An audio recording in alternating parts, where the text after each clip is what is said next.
Welcome, everybody, to Spotlight 814, ERIE'S local theater podcast. I am Ryan Dolly, and I am in the studio with my co-host, Brenna Thumler. Oh no, you keep saying it the same way. This is a thing now. It's back. It's back. Brenna Thumler. That's me. Hi. Hi, Brenna. Hi, Ryan. And we have a very special guest this week. Yes, we do. Who is our guest, Brenna? Our guest is our dear friend, Julia Kemp. Say hi, Julia. Hello. Hi, Julia. We are so happy to have you. We're overjoyed. Overjoyed. Julia is the artistic director at the amazing historical Academy Theater in Meadville. We love the Academy Theater. We do. It's the only theater I've ever done shows at. Yeah? Wow. Yeah. I too love the Academy. It's good that you do. We would hope so. I'm paid to say that, but I also feel that way. Okay. So we're going to be grilling Julia with questions today. Do you want to just go ahead, right ahead and start that? Let's do it. So, Julia, I met you when you were very young. This is true. Very, very young. I was doing a show with your mother at the Playhouse. I was doing Tommy, I think. That was the one. Yeah, that was the one. What got you into theater?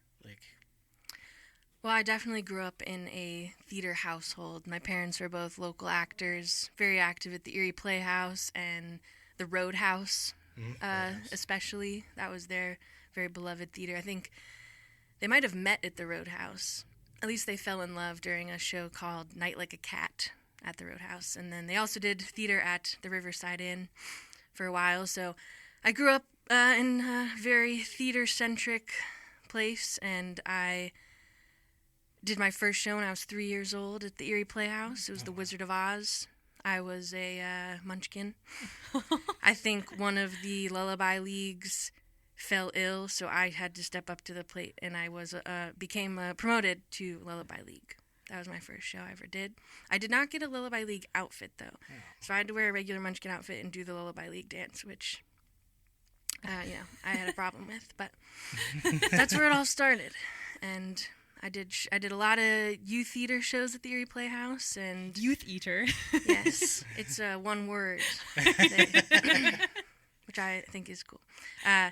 So I did a lot of youth theater shows there, and I went to Collegiate Academy. I did several productions there under Richard Trisbiak, who I actually just went to see Little Shop of Horrors at Collegiate, which I had been in 12 years prior. So it was a very cool full circle moment, and Nice. Big fan of Richard Trisbiak, and he taught me a lot. I went to Allegheny College. When I was a freshman, I did Les Mis at the Academy. I was very sad at school, homesick, and lonely, didn't have any friends yet, so looked up where any community theater was happening in the area, and there were auditions for Les Mis that week.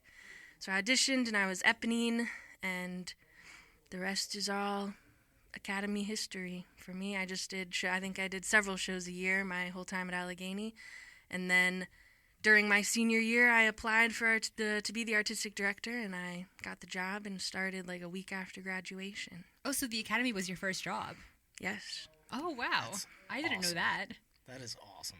I worked at the Cracker Barrel for about 2 months, but other than that, the Academy Theater is it. What's the secret to the pancakes at the Cracker Barrel? I was a cashier. I knew nothing about the pancakes. man. Okay, so my best friend and I make Cracker Barrel pancakes ourselves. We found a copycat recipe online.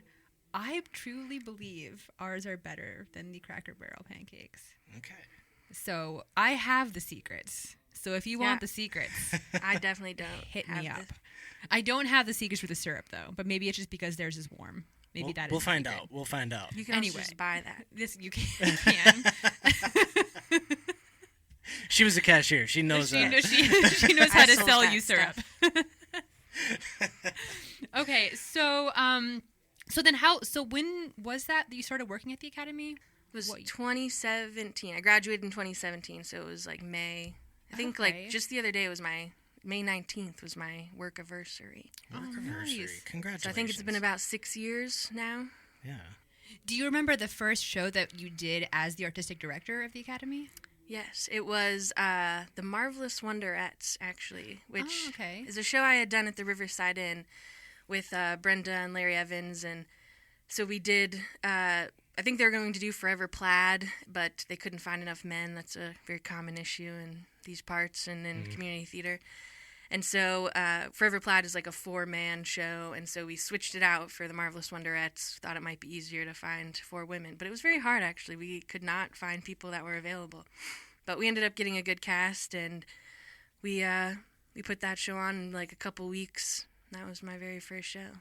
That's I great. infamously fell off the stage during that show, during a no. real production, Oh. a real performance, and I twisted my ankle.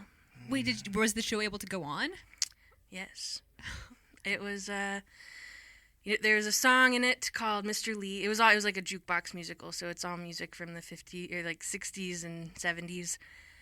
And we sang the song Mr. Lee, and there's a moment in the show where we had to go out to the audience, bring up the man we have been gesturing to the entire show as Mr. Lee.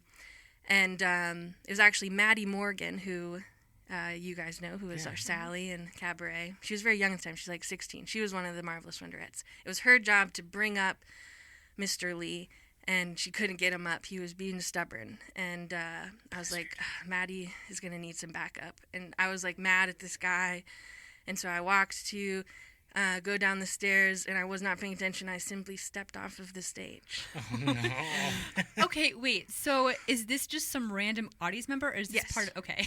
Yeah, he didn't consent to this. This is not his fault. I should have been looking where I was going, and I did not. I was wearing a very poofy, like, 50s prom dress, which I think kind of, like was a parachute, so I didn't hit the ground as hard as I might have without it. Maddie loves to tell this story. She saw it, so she's better explaining the visuals of it all. But I fell on the ground and into my little, like, taffeta cloud, and my ankle really hurt, and I just laid there like, do I lean into this and, have an ambulance come to get me, or do I just buck up and stand up and continue? I didn't think I could make it through, just my humility. It was very embarrassing, but I got up and I went back on the stage and reluctantly continued the performance. With a limping leg. I think I was like high on adrenaline and it was numb, but like by the matinee the next day, that was a rougher show for my ankle. Oh, Yeah. man. Well, nothing beats the production of Cats that I was in at the Playhouse I've heard of this infamous. when Ryan Heiss broke his fibula, I want to say. I heard he tore his ACL or something. Oh, he broke something. Something bad in his and leg. yeah, I mean, it like the bone was out, and it was gosh. in the middle of the Jellicle Ball, and yeah, an ambulance had to come. He went to the hospital in full cat makeup and unitard, and it must have been the guy. most embarrassing thing in the history of his life, and I feel so bad for him to this day. I hope he's doing okay. Hope you're doing okay, Ryan. I did see that production after that had happened. Yeah. And he was in it, but he did not dance. He was just like He in came out in crutches. crutches, Yeah. and had another dancer step in for him. What role was he? Do you remember? Mungo Jerry. Mungo Jerry, yeah. So he was required to dance. Yes. Everyone in the Cats is required to dance. Except for the old True. guy who comes, Grisabella Gris- and Old Deuteronomy, old perhaps. Deuteronomy. Yeah. Yeah. You're right. Cats. Please never do cats. Please do Cats. The Academy had done Cats, I think, in 2013, maybe. Did It's been they? a while. Man. It's a tough show to pull off. It is a tough show. I've done it 3 times. I You just, need quite a few dancers. It's all dancers, big cast. I know. That's why I want to do. Yeah. So we met. Well, we met. Ryan is signaling to. Brenna Yeah. doing Cabaret, which you directed. You're welcome. Thank you. Thanks, Julia. Thank you, Julia. Matchmaker over here. I didn't know I was doing it. But I'm happy I did. Just kidding, I don't take credit. You should though. So that's like one of your favorite shows. Oh, yes, it is. And you've been waiting to direct that for a long time. I think when I was, like, in high school, I was like, one day I'm going to be Sally Bowles. But now I feel differently about theater, and I love to direct. Sometimes I like directing more than performing, which is what I'd only been a performer for most of my life. Yeah. Did you ever have any experience with Cabaret previously to directing it? Like, were you ever in a show or had been involved backstage or whatever? No, my mom had done it at the Erie Playhouse in the late 80s, and so our house was full of, like, old show pictures and framed on our walls, and so in my hallway in my childhood home was a picture of John Stockhausen, who was the MC in that production. And so I feel like I would just see it every day and think, Cabaret. It was just part of my my everyday was to think about Cabaret.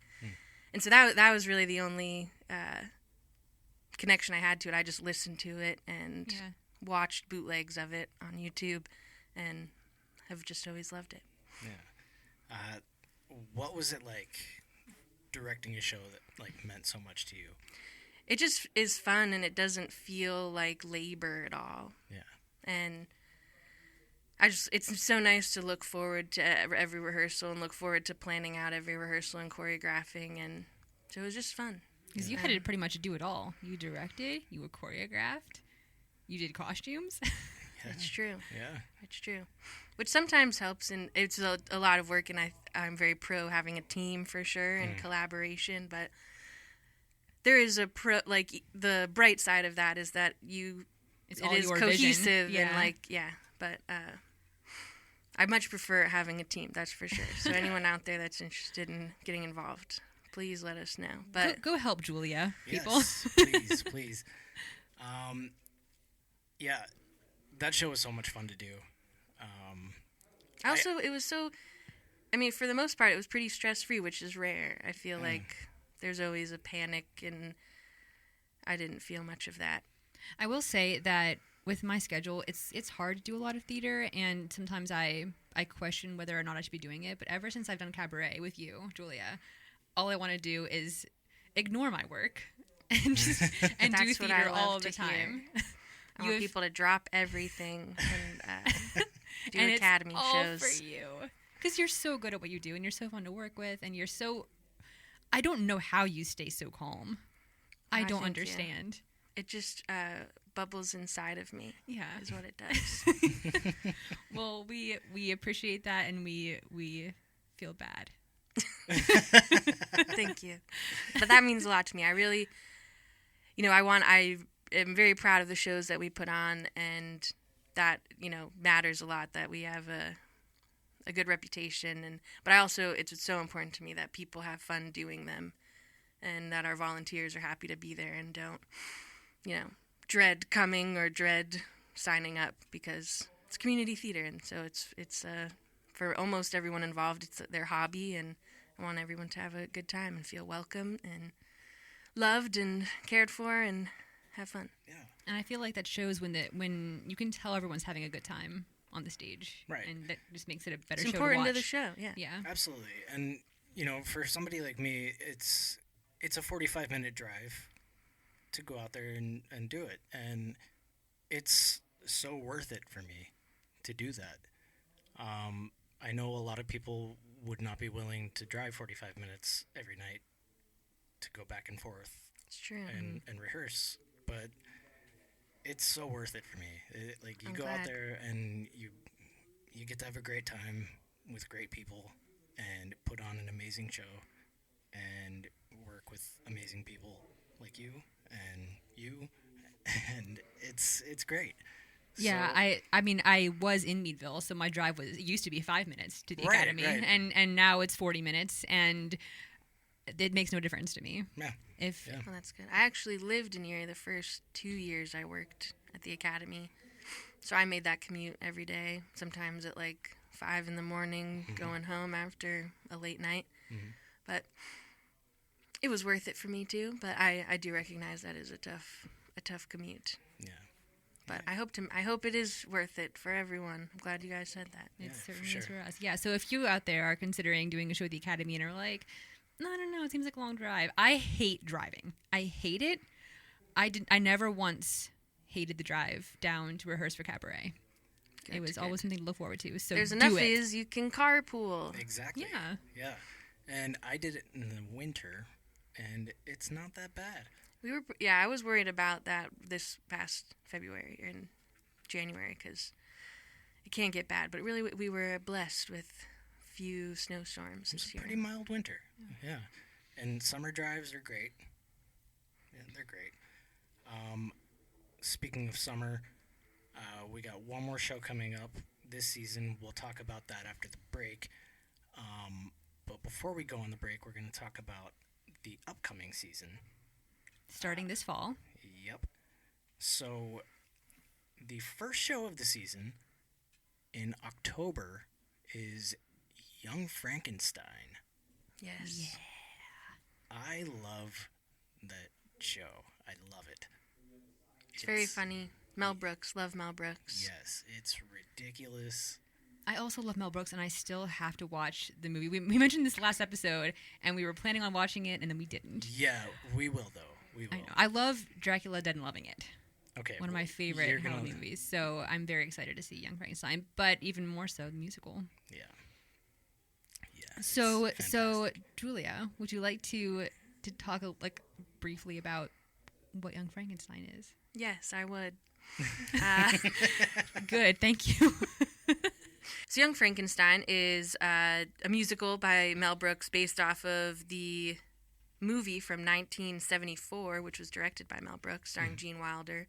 And it's a spoof, sort of Frankenstein. It's about Dr. Frederick Frankenstein, who inherits his grandfather, Victor Frankenstein's castle, and property. So he goes back and he, meets Igor and Inga and Frau Blücher, and kind of in his grandfather's footsteps creates another monster. But it's zany and funny and a spoof of, the original Frankenstein. So Ryan just showed me the tap number. Oh, yes. From Young Frankenstein. I about lost Putting my mind. on the Ritz. Putting on the Ritz, Yeah. an iconic moment. Yes.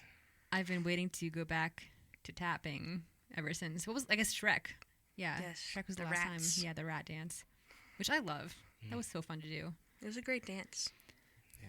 But so yeah, that's the first thing that's happening this Yeah. October. Yes. And then you got one for the kiddos. Yes, yeah, we've really, the last couple years we did a lot of our shows had children's ensembles and a large amount of kids, and as we were planning this season, we just wanted to make sure there was something to continue fostering, our youth theater and give them an opportunity. And so there really aren't that many adult shows with kids. We did Sound of Music and Peter Pan and Oliver. We had done Annie right before COVID began. So we haven't done a youth production, a junior production in a while. So we are going to do Frozen Junior this December. And what's the age range for that juniorness? Like how old can It'll you? be 6 to 18, Okay, most likely. 18 and below, the cutoff will probably be around 6. Mm-hmm. Cool. Okay. All right. And that'll be the Christmas time production. Yes. Yeah. Great. That'll be very popular, I'm sure. It certainly will be. I know any kid who's not in it is going to go and see it. So That's true. Yeah. I was actually kind of relieved to see the junior pop up at the end of that, because I was like, I'm gonna have to drive out there in the middle of winter and play Olaf, and Because you'd have to play, it'd be your duty. it would be my duty to play Olaf, and But luckily it will be a child. I was like, okay, It's okay. now I can stay home in the winter and just relax. there will come a time, Ryan, where it'll be Frozen Someday. Senior. Frozen Senior, I'll be 80 years old, and Julia's gonna call me and be like, I need you to play Olaf. I'm like, damn it. It might happen. And you're like, all right, fine. I'm looking forward to that. So show number 3, I am so excited for. It is Anastasia, and this is one of my favorite movies growing up. I know nothing about loved this one. Anastasia. Know nothing I about had this one. no idea this was even available for theaters to do. Same, yeah, it was, I didn't either until it just kind of popped up on Concord Theatricals, and we took it right away. Amazing. So talk. I know this is not easy to talk about because it's Very complicated. Yeah, complicated. plot. Yeah. Give us just some fun facts or some brief plot points, or dive us deep into the psyche of Anastasia as a person. From Tony winners Terrence McNally, Stephen. I'm not going to say all these names because I don't know how to pronounce them. All right. So Anastasia, it transports audiences from the twilight of the Russian Empire to the euphoria of Paris in the 1920s as a brave young woman sets out to discover the mystery of her past. Pursued by a ruthless Soviet officer determined to silence her, Anya enlists the aid of a dashing con man and a lovable ex-aristocrat. Together they embark on an epic adventure to help her find home, love, and family. And it's based off the Romanovs, like Yeah. Yes. the missing daughter of the Romanovs. So yeah, like I think we mentioned before, it is based on a true story, but Pretty loosely. yeah, for a kids movie, you can't really base it. It's not too quite as dark strongly. as yeah. the... Yeah. But it's beautiful. The costumes are really extravagant, and there's some beautiful, like, grand dance numbers and a full ballet within it. And so it'll be a very, very beautiful show I am so in every sense. Yeah. Well, I look forward to that one. That'll be fun. And then the next one is a classic. Fiddler on the Roof. Yes. Yes. Tradition. Tradition. Good. Good backup. You guys got the part. Nailed it. See, it doesn't take much to get into an Academy show. You just have to do a You podcast just have to and be a sing human line. person. So, tell us why you chose Fiddler on the Roof. Every season we try to appeal to all of our audience base, and so we always try to have a classic, iconic show, and that is Fiddler for this season. Mm-hmm. And I love Fiddler. I think it's a great show, and I just saw the tour at the Warner. It was beautiful. It's got so many classic songs that people don't even realize are from Fiddler. Like the whole first act is just like hit after hit. Yeah. It's got really great music and very cool, whimsical numbers and dream sequences and big. It has a cast of all ages. So, as far as if you're interested in being a part of Fiddler, there's kids all the way to senior citizens. It's a wide array of people, and I think it appeals to a wide array of people as well. Yeah. The original movie is so great, and I'm very excited for this one. So let me ask you this. So when you go to choose shows for a season, do you have, like, you're thinking, oh, I really want to do Fiddler, and then you choose shows kind of around one of the shows you've chosen, or do you just pick a bunch that you want to do and then try to find a theme within the ones that you've chosen? Or how does that all work? It definitely, I feel we choose the shows and then we find a theme once we have there's so many factors that go into what's available and what type of shows do best at, with our patrons and our audience base, and what directors we might have and what they're interested in being a part of, and kind of what our actor pool is at this time and what would cater to the folks that we know we have. And so it's so like countless reasons go into what each show is in a season. But every season is always a winner. Like, Yeah. clearly the work pays off. We try. You guys do. And it's important once we have those shows, we need to kind of step back and look at the season as a whole and say, does this make sense? And is there a variety of shows? And is there something for everybody? And so Yeah. that's what we try to do. Well, we've got a great season coming up because the final one is Jersey Boys. Yes. That's the one I'm most excited about. I think that's a lot of people's favorite show next season. And that's another one of those for male ensembles. So Yes. you're not going to. I think times the are Wonder different X. now. Yeah. We're not going to have to change it to the Marvelous Wonder X 2 or anything. Nonsense. I think we'll be able to pull this one off. Yeah. This is a very popular one right now. The Playhouse is doing it they're rehearsing for it right now. Mm-hmm. There's I think Lucille Ball Theater in Jamestown is doing it right now. Yeah, it just, like, maybe last year, Yeah. Theatrical Rights Worldwide, it's the licensing company that has Jersey Boys, just released it to community theaters. So, Yeah, for because really, Pittsburgh also did it. Pittsburgh Musical Yeah. Theater did it too. for a long time, it was only available to, like, regional theaters. There was a tour going on, which makes it unavailable. And so, I think there's a flood of places doing it. But doesn't mean you shouldn't go see all of them. Right. Yeah, because they'll all be different. I'll be And different. it's great. a year later. Mm-hmm. You know. Yeah. The show is so much great music. You know, Frankie Valli and the Four Seasons, the hits that they had, even the songs that weren't hits were incredible. They just don't write music like that anymore. It's true. And for anyone not familiar with the what those songs are, you've got Big Girls Don't Cry, Sherry. Walk Like a Man, Oh What a Night. Yeah. There's I think I was just explaining to somebody recently who didn't know what music Frankie Valli and the Four Seasons came out with, and so I listed all those songs, and they were like, "Oh," they got very excited. Yeah. I remember listening to that stuff in the car when I was a kid, and I was like, "This is insane! Like, this is great!" And I was like 5. Before you were even doing theater. Yeah, I feel like even if you don't actively listen to it, you still know all of the words to all of those songs. Yeah. Like, even if you never sat down and said, "I'm going to listen to Frankie Valli and the Four Seasons," it's just in Our blood. our culture, it is in yeah. our blood. Yeah. So yeah, I can't wait for that. I will definitely be auditioning for that one. Do you know who's going to be directing these shows yet? Yes, we've just, that has just kind of been official, so you're hearing it here first, folks. Oh yeah. Oh, look at what we got. And so the directors of next season, Young Frankenstein will be directed by Almy Clerkin, Almy. former executive director of the Erie Playhouse for a decade.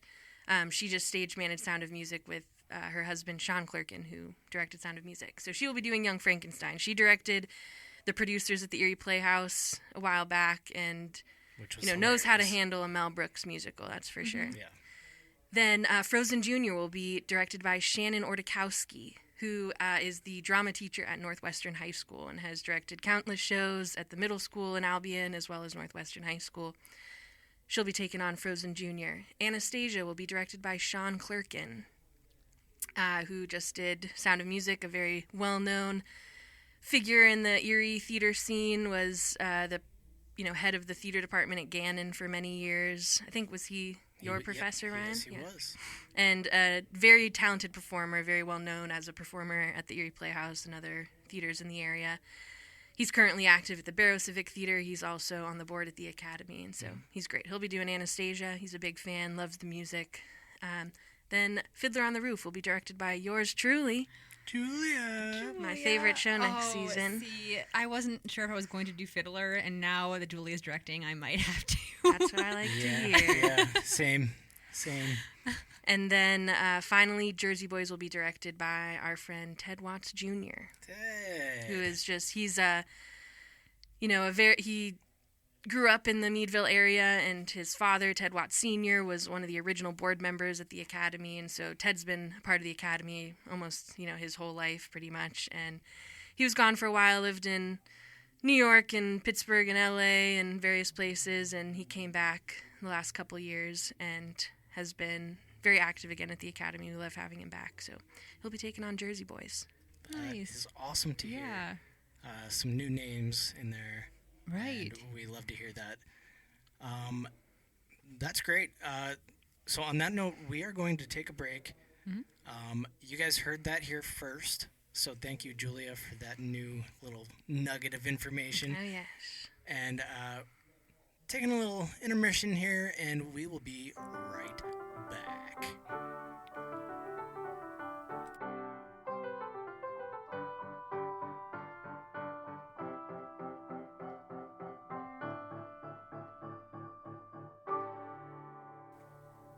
Welcome back to Spotlight 814.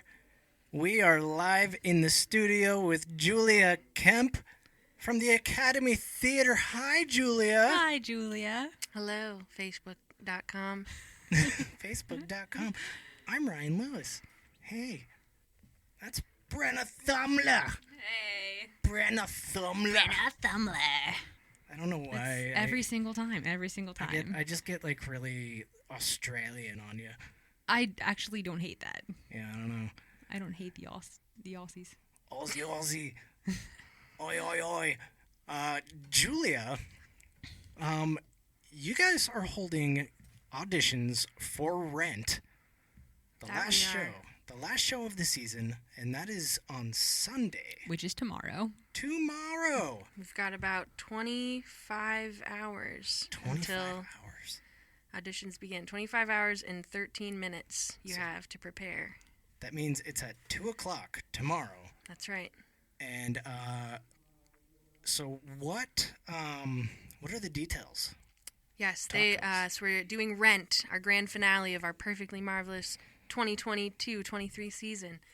The Rent will run July 14th through the 30th, 2023, this summer. We're having auditions tomorrow, Sunday, May 21st, at 2 p.m. at the Academy Theater. We are going to be you'll just come right to the main lobby doors. We're located in downtown Meadville at 275 Chestnut Street, Meadville, PA. And it's directed by Ted Watts Jr. We are very excited to do this show. And, we've heard a lot of hubbubaloo. Not sure what that word, if that's the right amount of syllables. Totally a word now. Hubbubaloo. Hubbub. People are excited. We're very excited. So we hope to get many people, many new faces if possible, and a lot of our vet volunteers to come out for Rent. So. What should people prepare? You just have to prepare about 30 to 60 seconds of any Broadway style song, or any song. It could be a rock song as well, like a Broadway song or a song in the style of Rent, or a song from Rent is also welcome. The music director is Devin Yates, and she will be at auditions. So you're welcome to bring sheet music for her to play, or you can bring music like a YouTube track or something that we can play off of a Bluetooth speaker. So that's all you'll have to prepare. You don't have to prepare a monologue or any movement of any kind. And then we will have callbacks on Monday at 7 the following day. It's invite only. If you're not invited to callbacks, it does not mean you're not in the show or you're not cast in the role that you want. But that will be assigned at the day of auditions, which is tomorrow. Awesome. So you heard it here. Rent auditions tomorrow. We hope to see you there. Tomorrow. No day but tomorrow for Rent auditions. No day but tomorrow. All right, stop going live now. Bye. Be there. Tomorrow. Okay, bye. Bye. Goodbye, Facebook.com. Facebook.com. Great. Okay. So. All right, we did that. That was fun. So, obviously by the time this episode comes out, you will no longer be able to audition for Rent. So, Tomorrow. We might know who the cast is. Who knows? We might, yeah. So, sorry about that. But we will be talking about a little bit more of Rent right now. Yeah. So, we stumbled upon a story from 2017. And don't you just love our stories? Oh yeah, we got some we got stories for days. So a story from 2017.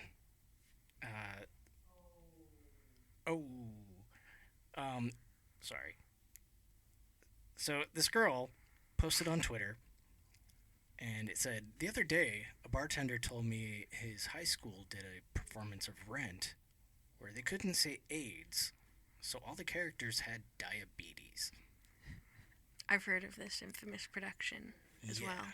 Yeah. The article does say, just for, legal reasons so we don't face any problems, that this is not necessarily a credible source. It was just some random bartender. So we aren't sure this happened, but it has gone viral online. No, I've also heard of a production where they replaced AIDS with pink eye. I've also heard that story as well. Yeah.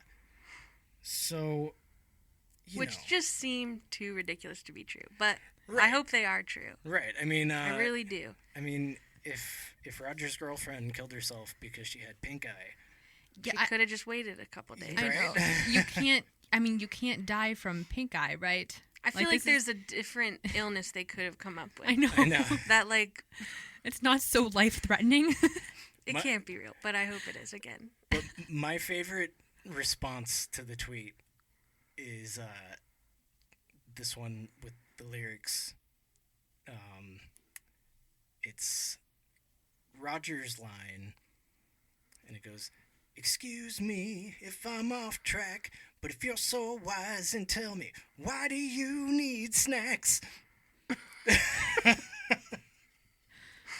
That one makes me really happy. It doesn't. It works so well with diabetes. I am interested to see. I've heard of Rent School Edition done. I'd love to see the script. I've never seen a production of it, but I would like to see what the changes made were. Yes. Yeah. I mean, doesn't seem worth it to have a Rent School Edition. There are certain shows that just should not have school editions, like Avenue Q. Avenue Q should not have a school edition. There are just too many changes. Because the most significant part of the story then has to be changed, and then it's not. It's no longer its Rent. Essence is gone. It's lost. Right. Sweeney Todd should not have a school edition. You know, I'm gonna have to disagree with you on that one. Okay. Just because I saw Collegiate Academy's production Sweeney Todd, and it was really good. I could imagine it is, but so many schools are going to dispute it. It's true. And that's the problem nowadays. It's so whimsical. Yeah, the one thing is the murder. darkness is like that's it. Fun. I know fun it's murder. like a silly murder. Yeah, it's not like a serious world issue like AIDS. It's like he's just killing some people, and that happens a lot in shows. Mm-hmm. Like Little Shop of Horrors that I just saw. Yeah. But, which is a comedy. But that's a plant. Our point is, you're wrong. But the humans are still dying. Well, I mean, there's not going to actually be a barber out there who kills you and turns you into meat. Like, and there's not actually going to be a plant out there that's eating exactly, which is why I'm equating them. Because Little Shop is just silly people being eaten by a plant, and Sweeney Todd is people being turned into sausages. You're wrong. Just accept it. There should be Sweeney Todd School Edition. Okay, fine. I'm also just very passionate about Sweeney Todd. I love Sweeney Todd, too. I love Sweeney Todd. And I've loved it since I was a wee little girl. Yeah. And you were fantastic in Sweeney Todd. Oh, Come on. Thank you. You were great. What is this one? Okay. This is a line from Angel. Yes, this body provides a comfortable home for diabetes, malicious, high blood sugar syndrome. And then Collins would say, as does mine. And these are just tweets? Yeah. In that these are not the actual changes to the script. Yeah. Drew says, sexually transmitted diabetes. Oh, man. I mean, to be fair, I would still love to see this done. Oh, yeah. I think this would be hilarious. Yeah, it would be very entertaining. Roger's line would be, this would be Mark's line. Close on Roger. His girlfriend April left a note saying we've got diabetes before slitting her wrist in the bathroom. Yeah, it implies that diabetes can be caught from other people with diabetes. Which is, and then you should kill yourself crazy. over it. I know, doesn't it almost make it worse? Like making diabetes that, so that people fear having diabetes and then like want to they're spreading kill themselves? False information. Yeah. Like this is a dangerous production. Angel has to go to support meetings, like support groups over it. So you'd rather traumatize the people with this false information about diabetes rather than just talk about AIDS. Is that what you are saying? So. Yeah, like diabetes. These are all reasons that lead me to believe that this was not real. Yeah. This tweet says, someone once told me their school did it, and Maureen and Joanne were just really good friends. That's funny. Yeah. This says, a friend's school had to remove all the sex references, so it became, monogamy is between God and me. Interesting. Yeah. Like a nun. Yeah. They're just trying to turn Rent into The Sound of Music. Yep. This guy says, I worked at a theater camp where the almost entirely white kids... What? So all the kids at the camp were white, and they were determined to do hairspray. So the teacher made it about height instead of race. Yikes. Which, like, it's the same deal. Just do any other show. I know. Right? Like, now are you going to make people feel bad because they're short or something? Like, Yeah. Is that really making it better and No safer tall for kids your allowed. kids? Yeah. Get those tall kids out of here. Like, that's going to make them feel great about themselves. Like, there's so many shows that exist I know. that aren't Hairspray if you don't have the cast. Do one of those ones. Unbelievable. Oh, that's interesting. We did a sanitized fame script where the gay kid instead had no testicles because of cancer. But it's an all-girls school, so... I see. I'm not familiar with Fame. Yeah, I must say I don't have much I Fame don't knowledge. Either. Yeah. But then she said, so she gave a heartfelt monologue about how her ovaries were removed, and she was bullied for being unable to be a mother. The audience was just plain confused. I'm confused sitting here right now. As am I. That's the thing. Like, do you want to risk having a show that audiences are confused by? I mean, I guess. They're just asking for bad reviews. Yeah. Give me Rent with diabetes all day. I'm here for that. Go talk to Ted. I'm here for that. Yeah, we'll run it by him. Is Ted open to changes? Changing the He entire loves essence. to collaborate. Is Ted... But in case any Ted- authorities are listening from Concord Theatrical or from MTI, we are not changing anything. Is Ted married to AIDS? I don't think he's never said that. Okay. In general, but I probably, as far as the Rent script goes, I'd say yeah. Well, I'm gonna have a talk with him tomorrow. I'm gonna come up with some other outlandish possibilities. I look forward to hearing them. Yeah. Yeah. Other things that are not transmissible by sex, or even at all. Apparently, you can make it work. Yeah. I guess so. I like this. Like whooping cough. Okay, last time Ryan spent a good 2 minutes naming all the body parts. We are not going to list every single disease that you know right now. We're not doing that. Polio. No. All right, before he gets too deep into this, I'm going to go ahead and have the authority here to wrap this up with what's upcoming as far as shows. Ryan, I see you trying to think of diseases. Stop right now. Okay.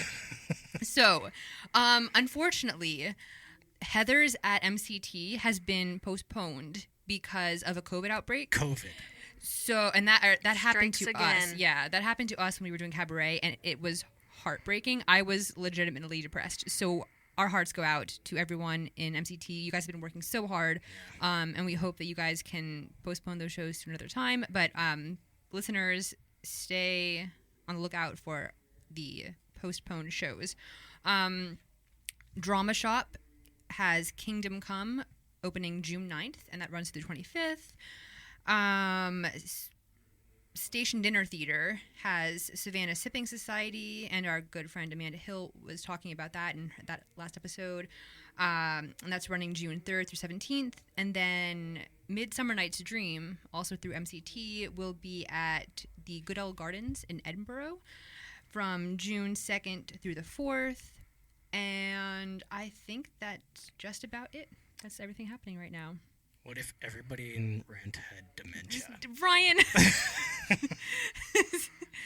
And they couldn't remember anybody. I mean, That'd be tragic. actually, that would be so funny if, like, every single show in Broadway history was just no one knows what's happening. Yeah. Like, we're all just trapped in this weird scenario and no one knows why. Yeah. I always like the idea of having like one ensemble member in a show that is very confused by the musical numbers. Yes. Like they are not in the world. They're They're not in- in the musical yeah. world. So then everyone starts, synchronized choreography and song, and they Have think no that idea. they're going crazy. It's like every nightmare I have every night. It's like Schmigadoon. Have you seen Schmigadoon? I have not seen Schmigadoon. Okay, I yet. just watched Schmigadoon. And It's been highly recommended to me. Yeah. I don't have Apple TV, so if anyone has a login, I'm willing to watch it. Hook it up. All right. Thank you so much for joining us today, Julia. This was a Thank blast. you guys. You I are, had fun. You're amazing. We love you. You are. Ditto. Oh, hail Queen Julia. I will see you tomorrow. Sounds good. I'll be there. I hope to see. Well, again, never mind. You guys.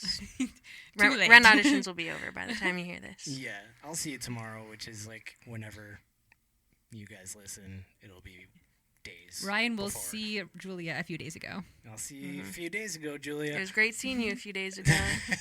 You too. All right, bye, everybody. And we will see you all next week.